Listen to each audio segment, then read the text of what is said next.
Hello friend, welcome to my channel Aryan classes. Aryan ક્લાસીસની અંદર હું તમામ ધોરણ 11 કોમર્સના વિદ્યાર્થીઓનું હાર્દિક સ્વાગત કરું છું. ચલો વિદ્યાર્થી મિત્રો, આપણે આ વિડીયોની અંદર તમારી વાર્ષિક પરીક્ષા 2025 અને 2025ની અંદર તમારા ધોરણ 11 અને 11ની અંદર આપણે એકાઉન્ટનું આજે એક મોસ્ટ આઈએમપી પ્રશ્નપત્ર આજે લેવરાયેલું છે, તો આપણે એનું ફૂલ્લી સોલ્યુશન કરવાના છીએ.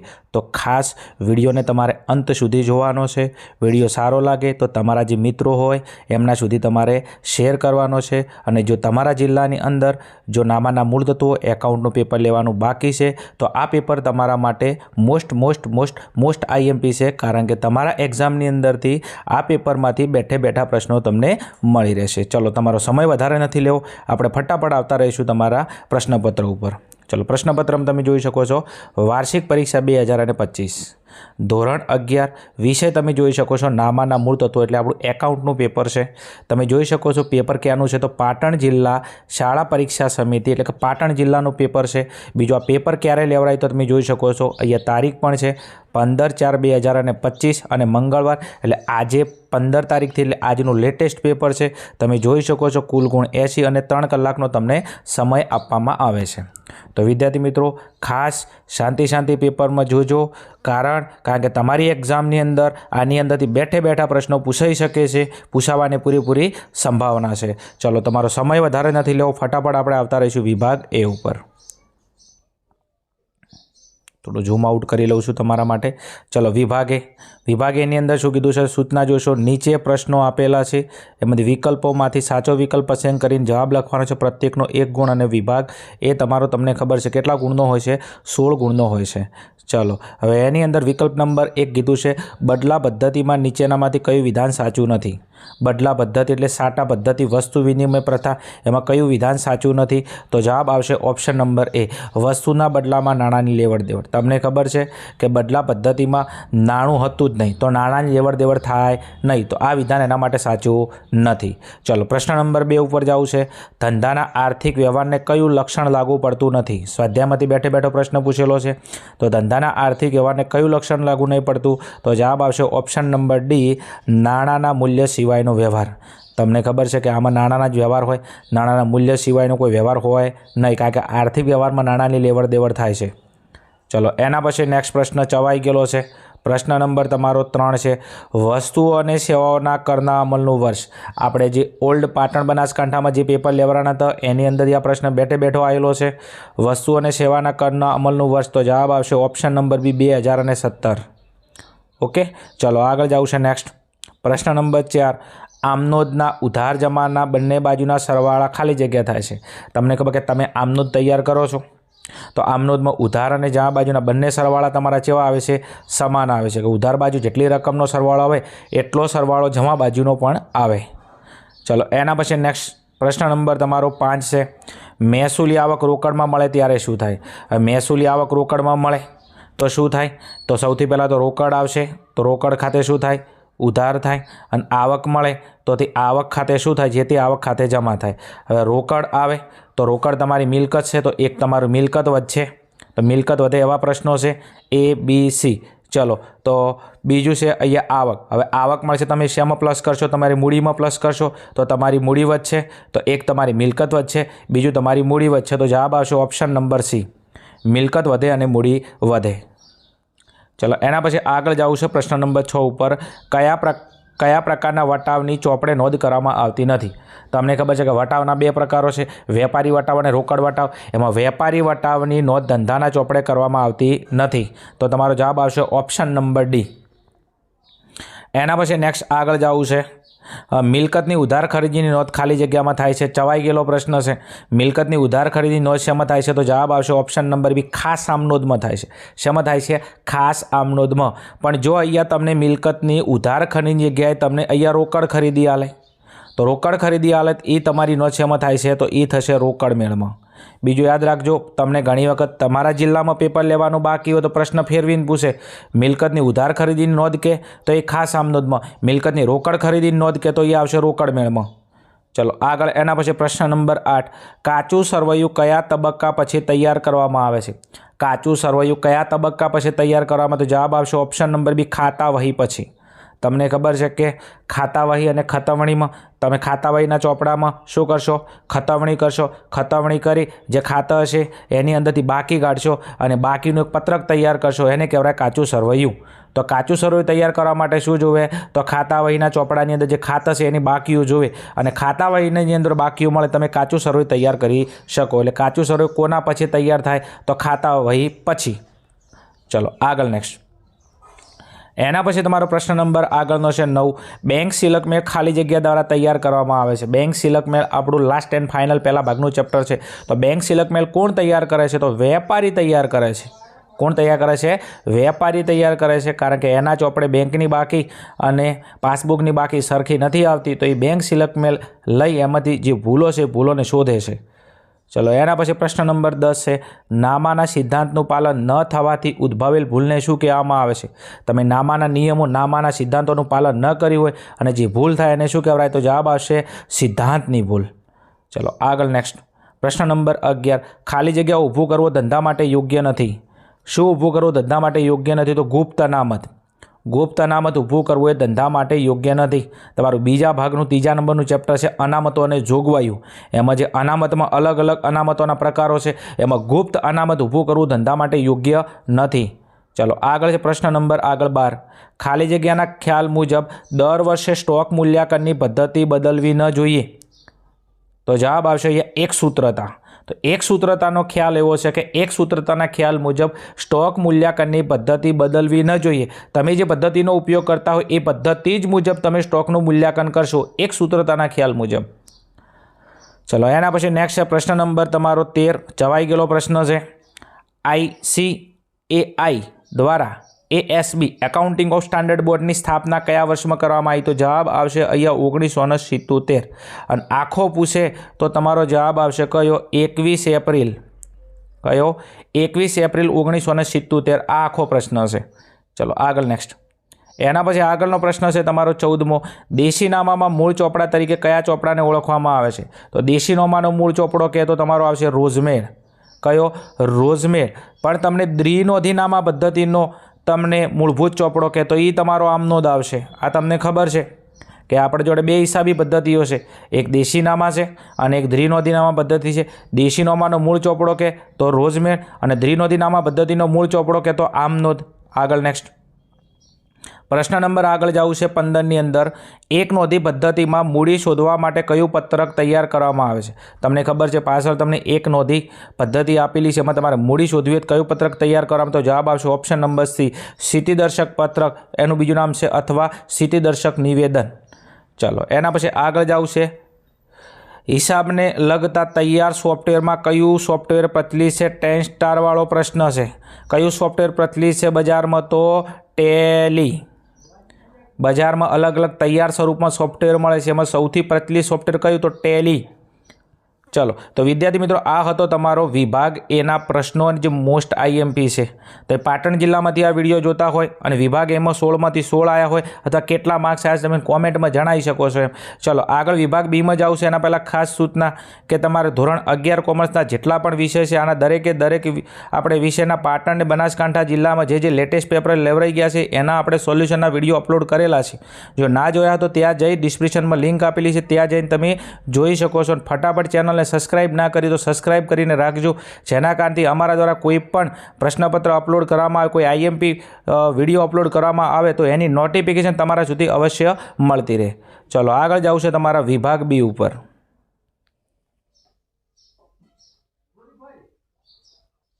થોડું ઝૂમ આઉટ કરી લઉં તમારા માટે. ચલો વિભાગ બીની અંદર અહીંયા કીધું છે નીચે આપેલા પ્રશ્નોના એક વાક્યમાં ઉત્તર લખો. ગમે તે 8 દરેકનો 1 ગુણ મળવાપાત્ર છે અને 8 ગુણનો તમારો વિભાગ B છે. 80માંથી 80 લાવવા હોય તો તમારે AB ઉપર ધ્યાન આપવું પડે, બહુ ધ્યાન આપવું પડે. કારણ કે AB શું છે તો ચોપડીનું પહેલું પત્તું છેલ્લું પત્તું આમાંથી એને મજા આવે એવો પ્રશ્ન ઉઠાવે એનું નામ છે A અને B. ચલો આગળ નેક્સ્ટ. એમાં પ્રશ્ન નંબર 17 છે વટાવના પ્રકારો જણાવો. શું કીધું છે? વટાવના પ્રકારો જણાવો. તો વટાવના કેટલા પ્રકારો? તો 2. કયા કયા? એક છે રોકડ વટાવ, બીજો છે વેપારી વટાવ. વટાવના 2 પ્રકારો કયા? એક રોકડ વટાવ અને બીજો વેપારી વટાવ. આગળ કીધું છે તમને પ્રશ્ન નંબર 18માં હિસાબી સમીકરણમાં મૂડી C માં શું ઉમેરવાથી A મળે? હવે તમને ખબર છે કે હિસાબી સમીકરણ કયું છે આપણું એ બરાબર સી પ્લસ એલ. હિસાબી સમીકરણ કયું છે એ બરાબર સી પ્લસ એલ. હવે તમને કીધું કે સીમાં શું ઉમેરવાથી, તો સીમાં તમે શું ઉમેર્યો, અહીંયા એલ ઉમેર્યો અને સીમાં એલ ઉમેરવાથી શું મળે, એ મળે, તો એ મળી ગયો. તો અહીંયા તમે જોશો સીમાં તમે શું ઉમેરશો, તો એલ ઉમેરશો. તો અહીંયા લખેલું જો જવાબદારી એલ ઉમેરવાથી, અને જવાબદારી એલ ઉમેરવાથી તમને શું મળશે, તો આખું સમીકરણ લખવાનું એ બરાબર સી પ્લસ એલ. ચલો આગળ નેક્સ્ટ પ્રશ્ન નંબર 19 છે તમારો, ખાતા વહીના કયા સ્વરૂપો પ્રચલિત છે. ખાતા વહીના કયા સ્વરૂપો પ્રચલિત છે. ખાતા વહી ખતવણી ચેપ્ટર છે આખું, એમાં કયા સ્વરૂપો, તો એના 3 સ્વરૂપો પ્રચલિત છે. કેટલા? 3 સ્વરૂપો પ્રચલિત છે. કયા? તો પહેલો આવશે બાંધેલો ચોપડો, બીજો છૂટા પાનાનો ચોપડો અને ત્રીજો છે કાર્ડ સ્વરૂપે. ખાતા વહીના કેટલા સ્વરૂપો પ્રચલિત? 3. કયા કયા? બાંધેલો ચોપડો, છૂટા પાનાનો ચોપડો, કાર્ડ સ્વરૂપે. આગળ નેક્સ્ટ એના પછી આગળ જાઉં છે પ્રશ્ન નંબર 20, અનામત ભંડોળ એટલે શું. અનામત ભંડોળની વ્યાખ્યા પૂછેલી છે, મોસ્ટ આઈએમપી આપેલી હતી. આગળ પ્રશ્નપત્રમાં તમને દરેક વિભાગ એ અને બીની અંદર તમને 24 ગુણ છે, 24માંથી 24 આવે એવો પેપર મેં અપલોડ કરેલો હતો, આગળ લેવરાઈ ગયેલો. જો કદાચ સોલ્યુશન કર્યા છે તો બાય ડિફોલ્ટ 24માંથી 24 આવે, આપણી સેલ્ફ ગેરંટી ભાઈ. ચલો અનામત ભંડોળ એટલે શું, તો અહીંયા એની વ્યાખ્યા આપેલી છે, તમે જોશો. અનામતની રકમનું ધંધાની બહાર જામીનગીરીમાં રોકાણ કરવામાં આવે. શું? સામાન્ય અનામતની જે બાકી પડી હોય અથવા અનામતની બાકી પડી હોય, એમાં અનામતમાં કઈ અનામત, તો સામાન્ય અનામત. આ સામાન્ય અનામતની રકમનું ધંધાની બહાર જામીનગીરીમાં રોકાણ કરવામાં આવે તેને શું કહેવામાં, તેને અનામત ભંડોળ કહેવામાં આવે છે. તૈયાર કરી નાખજો, વ્યાખ્યા મોસ્ટ આઈએમપી છે. ચલો એના પછી નેક્સ્ટ છે પ્રશ્ન નંબર 21, ધંધાનો માલિક ધંધામાંથી ₹3000નો માલ લઈ જાય છે. ધંધાનો માલિક ધંધામાંથી માલ લઈ જાય તો આ માલિકનો શું કહેવાય, ઉપાડ કહેવાય. આગળ આ રકમ કયા ખાતે ઉધાર થશે. હવે સીધી વાત છે તો મસ્ત પ્રશ્ન પૂછે, માલિક ધંધામાંથી 3000નો માલ લઈ જાય તો એ ઉપાડ કહેવાય. ઉપાડ ધંધાનો ખર્ચ છે તો એ કયા ખાતે ઉધાર કરશો, તો તમે ઉપાડ ખાતે ઉધાર કરશો. આગળ છે કયા ખ્યાલ અનુસાર. કયા ખ્યાલ અનુસાર, તો તમે લખશો હિસાબી એકમનો ખ્યાલ. કયો? હિસાબી એકમનો ખ્યાલ આવડશે. માલિક ધંધામાંથી ₹3000નો માલ લઈ જાય તો માલિકનો ઉપાડ કહેવાય. તો કયા ખાતે તમે ઉધાર કરશો, તો ઉપાડ ખાતે ઉધાર કરશો. બીજું કયા ખ્યાલ અનુસાર, તો હિસાબી એકમના ખ્યાલ અનુસાર. આગળ નેક્સ્ટ પ્રશ્ન નંબર આગળ કીધું છે 22, સાંકળીઓ કે પાનોત્રી એટલે શું. સાંકળીઓ કે પાનોત્રી એટલે શું? પનોતી નહીં ભાઈ, પાનોત્રી છે, હરખું હશો ને એમ. ચાલો તો અહીંયા લખેલું છે ખાતા વહીની અનુક્રમ મણિકાને સાંકળીઓ કે પાનોત્રી કહેવામાં આવે છે. મસ્ત મજાનો પ્રશ્ન છે. સાંકળીઓ કે પાનોત્રી એટલે શું, તો ખાતા વહીની અનુક્રમ મણિકાને સાંકળીઓ કે પાનોત્રી કહેવામાં આવે છે. ચલો આગળ એના પછી પ્રશ્ન નંબર 23 કીધું છે સ્થિતિદર્શક પત્રક કે નિવેદન એટલે શું. તો સ્થિતિદર્શક પત્રક કે નિવેદન એટલે શું, તો સ્થિતિદર્શક પત્રક કે નિવેદન એ પાકા સરવૈયા જેવું છે. કોના જેવું છે? પાકા સરવૈયા જેવું છે. આ પત્રકમાં ડાબી બાજુ દેવા અને જવાબદારી દર્શાવવામાં આવે છે અને જમણી બાજુ મિલકત અને લેણા દર્શાવવામાં આવે છે. આપણે એવો પ્રશ્ન છે સ્થિતિદર્શક પત્રક કે નિવેદન એટલે શું, તો સ્થિતિદર્શક પત્રક કે નિવેદનનું સ્વરૂપ કોના જેવું? પાકા સરવૈયા જેવું હોય છે. પાકા સરવૈયા જેવું, તો પાકા સરવૈયામાં શું હોય, તો ડાબી બાજુ શું હોય, દેવા અને જવાબદારીઓ, અને જમણી બાજુ શું હોય છે, મિલકત અને લેણા હોય છે. એટલે જેવી રીતના આપણે પાકું સરવૈયું તૈયાર કરો છો એવી રીતના સ્થિતિદર્શક પત્રક કે નિવેદન એક પાકા સરવૈયા જેવું જ છે. પાકા સરવૈયામાં શું હોય, તો ડાબી બાજુ જમણી બાજુ, ડાબી બાજુ મૂડી અને દેવા, જમણી બાજુ મિલકત અને લેણા. આગળ નેક્સ્ટ પ્રશ્ન નંબર 24 કીધું છે આગળ કોમ્પ્યુટર હિસાબી પદ્ધતિના અંગો જણાવો. કોમ્પ્યુટર હિસાબી પદ્ધતિના અંગો, તો કોમ્પ્યુટર હિસાબી પદ્ધતિના કેટલા અંગો છે? 3. કયા કયા? Hardware, software, હ્યુમનવેર. 10 સ્ટારવાળો પ્રશ્ન છે ભાઈ. કોમ્પ્યુટર હિસાબી પદ્ધતિના અંગો કેટલા? 3. કયા કયા? હાર્ડવેર, સોફ્ટવેર અને હ્યુમનવેર. ચલો વિદ્યાર્થી મિત્રો, આ હતા તમારા વિભાગ બીના મોસ્ટ આઈએમપી પ્રશ્નો અને એનું સોલ્યુશન. આઈ હોપ, હું આશા રાખું છું કે 8 પ્રશ્નો તમને આવડ્યા હશે અને 8 પ્રશ્નોનું સોલ્યુશનમાં પણ તમને મજા આવી છે. જો 8માંથી 8 તમને આવડ્યા હોય અને પાટણ જિલ્લામાંથી હોય અને કેટલા માર્ક્સ આવ્યા છે, 8માંથી 8 આવ્યા તો કહેજો કે સાહેબ વિભાગ બી અમારો કમ્પ્લીટ થઈ ગયો. ચલો એના પછી આગળ જવું છે વિદ્યાર્થી મિત્રો, તો વિભાગ સી ઉપર. કયો વિભાગ છે આપણો? વિભાગ સી. ચલો વિભાગ સીની અંદર અહીંયા તમને શું કીધું છે, સૂચના આપેલી છે વિભાગ સીમાં. નીચેના પ્રશ્નોના ઉત્તર ટૂંકમાં આલો, ગમે તે 5, અને પ્રત્યેકના 3 ગુણ છે અને 15 ગુણનો આપણો આ વિભાગ છે.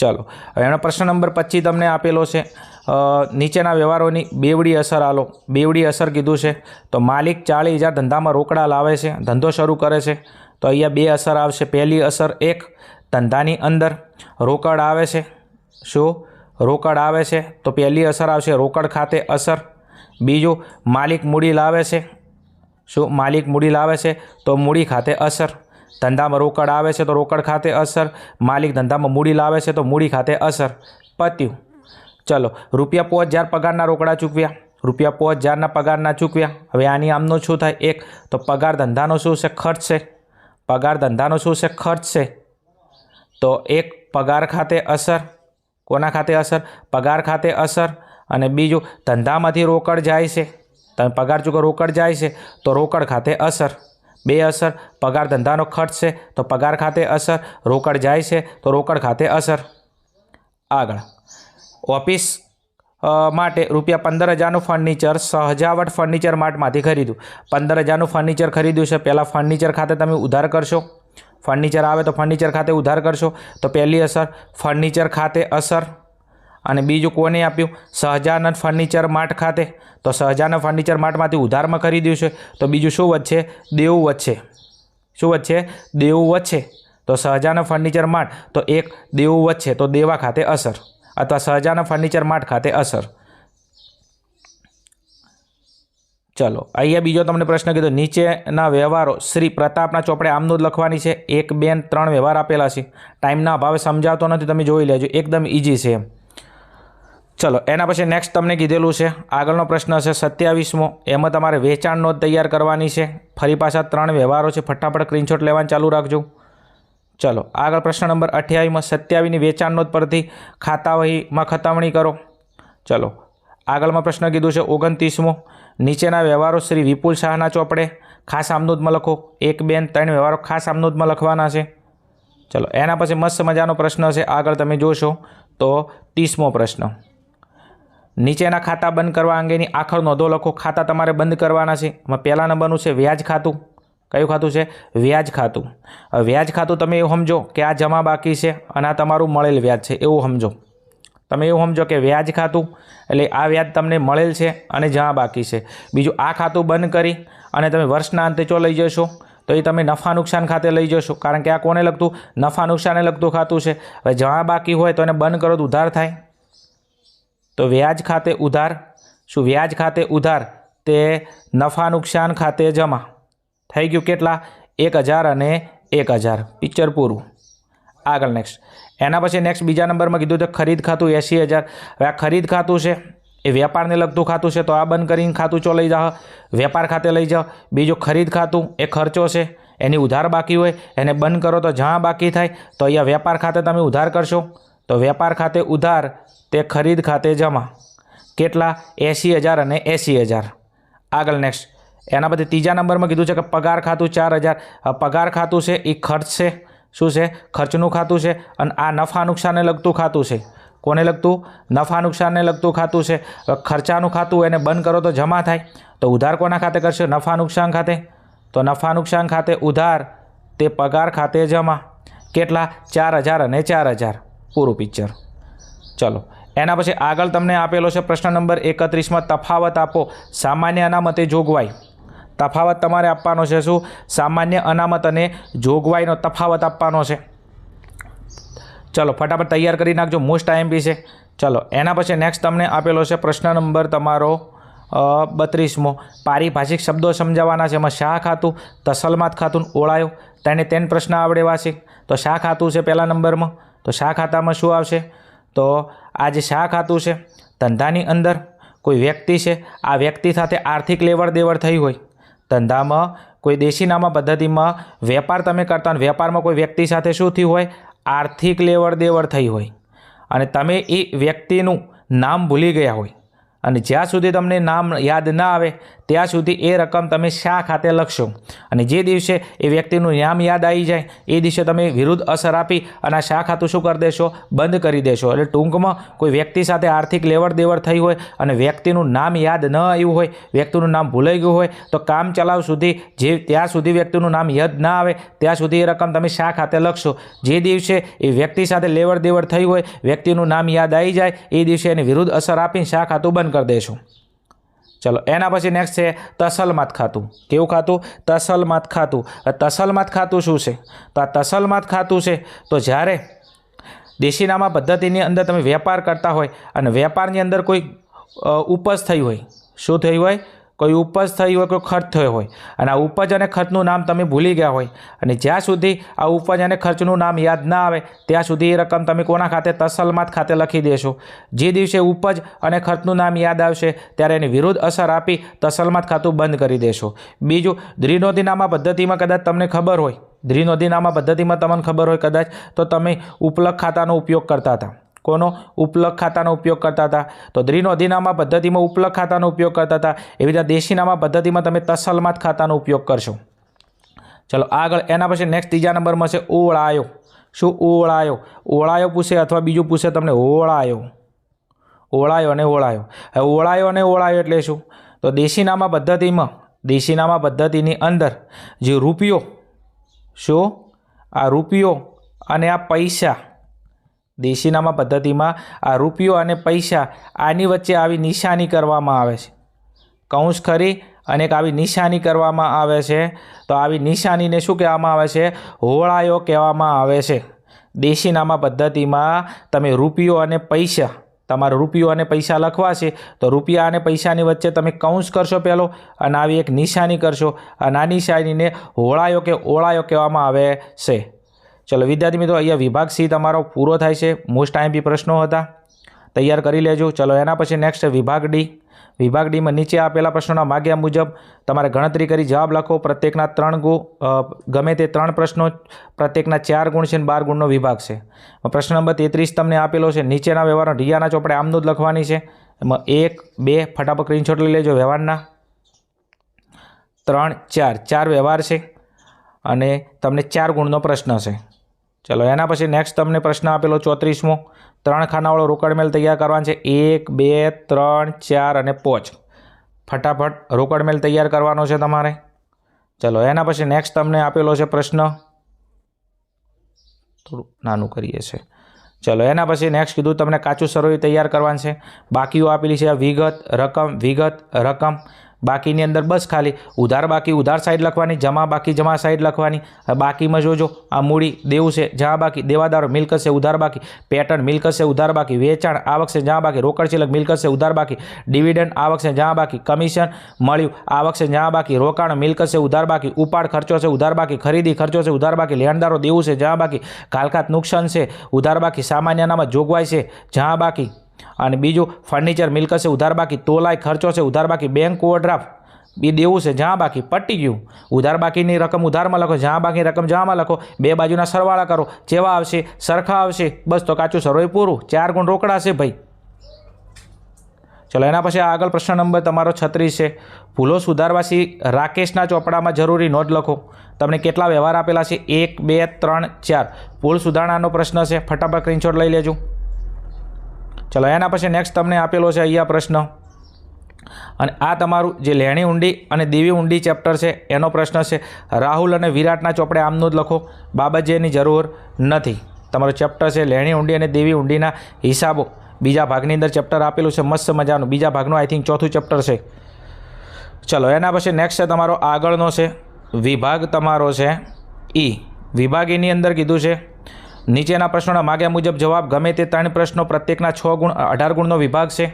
એની અંદર પહેલાં તમને કીધું છે અહીંયા ખરીદ નોંધ, વેચાણ નોંધ, ખરીદ પરત, વેચાણ પરત નોંધ તૈયાર કરવાની છે. પેટા નોંધનો પ્રશ્ન છે. એમાં વ્યવહાર તમે જોશો 1, 2, 3, 4, 5. 5 વ્યવહાર ઈ. બસ 5 જ વ્યવહાર છે ભાઈ, વધારે નથી. જુઓ કેટલા વ્યવહાર છે, ખાલી 5 વ્યવહાર છે. ખાલી સ્ક્રીનશોટ લઈ 4 નોંધ તૈયાર કરવાની છે. ખરીદ નોંધ, વેચાણ નોંધ, ખરીદ પરત, વેચાણ પરત. એક વ્યવહાર જાય ભાઈ અંદર. કદાચ ખરીદ નોંધ વેચાણ નોંધમાં કદાચ 2 વ્યવહાર થાય. બસ આગળ નેક્સ્ટ. ચલો એના પછી નેક્સ્ટ તમારે અહીંયા શું બેંક સિલક મેલ તૈયાર કરવાનો છે 1 2 3 4 5 6 બેંક સિલક મેલની અંદર આપણે જે આઈએમપી દાખલા આપેલા હતા એની અંદરથી જ દાખલો પૂછાણો છે। ચલો એના પછી નેક્સ્ટ આગળ જવું છે। ચલો એના પછી નેક્સ્ટ તમને ઘસારાના હિસાબો બીજા ભાગનું ચેપ્ટર નંબર તમને આપેલું છે 2 એનો પ્રશ્ન પૂછેલો છે। સ્ક્રીનશોટ લઈ લેજો, ફટાફટ તૈયાર કરી લેજો, દાખલો આઈએમપી છે। ચલો એના પછી નેક્સ્ટ તમને પ્રશ્ન આપેલો છે, અહીંયા તમે જોશો તો ચલો થોડું આપણે બતાવી દઈશું તમને ઝૂમ આઉટ કરીને। ચલો અહીંયા તમે જોશો ઉપજ ખર્ચ ખાતું તૈયાર કરવાનું છે તમારે। પાછળ તમને બિન વેપારી સંસ્થાના હિસાબો આપેલા છે, એનો પ્રશ્ન છે। ઉપજ ખર્ચ ખાતું ખાલી માગ્યું છે, એક જ ખાતું માગેલું છે, બાકીઓ તમે જોશો ફટાફટ સ્ક્રીનશોટ લઈ લેજો, આઈએમપી દાખલો છે ભાઈ। ચલો વધારાની માહિતીની અંદર તમને 1 અને 2 હવાલા આપેલા છે। ચલો એના પછી નેક્સ્ટ આગળ જવું છે। ચલો વિદ્યાર્થી મિત્રો એના પછી આપણો લાસ્ટ એન્ડ ફાઇનલ વિભાગ છે, વિભાગ F। તમે જોઈ શકો છો અહીંયા વિભાગ F। વિભાગ Fની અંદર તમને ખબર છે કે એક જ દાખલો પૂછાય છે આપણો વાર્ષિક હિસાબો બીજા ભાગનું ચેપ્ટર નંબર 5 એની અંદર આપણું વેપાર ખાતું, નફા નુકસાન ખાતું, પાકું સરવૈયું તૈયાર કરી 3 એકાઉન્ટ તૈયાર કરી આપેલી કાચા સરળની બાકીઓ અને આપેલા હવાલા આને ધ્યાનમાં રાખી અને તમારે 11માંથી 11 ગુણ લેવાના હોય છે। તમે જોઈ શકો છો અહીંયા 31/2025 અને કાચા સરવૈયા પરથી વાર્ષિક હિસાબો તૈયાર કરો। અહીંયા કાચું સરવૈયું આપેલું છે, તમે જોશો બાકીઓને અહીંયા ખાતાનું નામ છે, અહીંયા ઉધાર બાકી, અહીંયા જમા બાકી, તમે અહીંયા બાકીઓ આપેલી છે, જોશો ફટાફટ। ચલો એના પછી નેક્સ્ટ બાકીઓ છે આપણી, ફટાફટ સ્ક્રીનશોટ લેવો તમે લઈ શકો છો। ચલો એના પછી તમને અહીંયા આપેલા છે હવાલા। હવાલાની અંદર તમે જોશો 1 2 3 4 5 જે બાકી જે હવાલો જે બાકીને અસર કરતો હોય તમારે એને અંદરના કોલમમાં લખવાની, હવાલો સોલ્વ કરી એની બીજી અસર આપી અને 3 ખાતા તૈયાર કરીને તમે 11માંથી 11 ગુણ લઈ શકો છો। તો વિદ્યાર્થી મિત્રો આ હતું આપણું આજે લેવરાયેલ પાટણ જિલ્લાનું એકાઉન્ટના પેપરનું સોલ્યુશન। વિડીયો તમને સારો લાગ્યો, હેલ્પફુલ થયો હોય તો કોમેન્ટની અંદર જણાવજો અને તમારા જે મિત્રો છે એમના સુધી આપણા વિડીયોને અવશ્ય શેર કરજો। ચલો મળીશું આવા જ કોઈ પ્રશ્નપત્રના સોલ્યુશન સાથે, ત્યાં સુધી જોતા રહો અમારી channel Aryan classes. Okay, thank you, જય હિન્દ, જય ભારત, તથાસ્તુ।